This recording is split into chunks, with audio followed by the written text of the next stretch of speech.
ഈ അടുത്ത് നമ്മുടെ മനസ്സിനെയൊക്കെ വളരെയധികം വേദനയിലാക്കിയ ഒരു സംഭവം നടന്നു. ഞാൻ മുന്നത്തെ വീഡിയോയിലൊക്കെ പറഞ്ഞിട്ടുണ്ടായിരുന്നു, ഈ ജനറേഷനിലെ അഥവാ ഈ കാലഘട്ടത്തിൽ ജീവിക്കുന്ന കുട്ടികൾക്ക് തീരെ സഹിക്കാനും ക്ഷമിക്കാനുമുള്ള മനസ്സില്ല എന്നുള്ളത്. കാരണം മറ്റൊന്നുമല്ല, ഒരുപാട് ആത്മഹത്യകൾ വളർന്നു വരികയാണ് ഈ ഒരു ജനറേഷനിൽ. അതിനൊരു ഉത്തമ ഉദാഹരണമാണ് ഇപ്പോൾ അടുത്ത് നടന്ന ഒരു വിദ്യാർത്ഥി തൻ്റെ പിതാവിനോട് റീചാർജ് ചെയ്യാൻ ക്യാഷ് ചോദിച്ചു. കുറേ ക്യാഷ് കൊടുത്തു. അതിൽ 200 രൂപയുടെ ഷോർട്ട് ഉണ്ടായിരുന്നു. അപ്പോൾ പിതാവ് പറഞ്ഞു, മോളെ, ആ 200 രൂപ ഞാൻ നാളെ തരാമെന്ന്. അതുമാത്രമേ പറഞ്ഞിട്ടുള്ളൂ.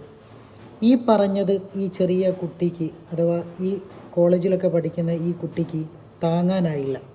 അങ്ങനെ കോളേജിൽ പോകുന്ന വഴിയിൽ ഒരു ഷോപ്പിൽ കയറി കുറച്ച് എലിവിഷം വാങ്ങി കഴിച്ച് സൂയിസൈഡ് ചെയ്യുകയാണ് ചെയ്തത്. കാരണം ഇതിലൊക്കെ നമ്മൾ മനസ്സിലാക്കേണ്ട ഒരു കാര്യമുണ്ട്.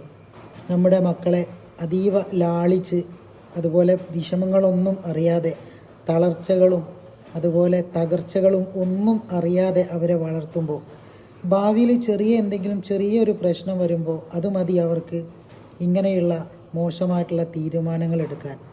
അപ്പോൾ വേണ്ട, അല്ലെങ്കിൽ തരില്ല എന്ന് പറയേണ്ട സ്ഥലത്ത് തരില്ല എന്ന് തന്നെ പറയണം.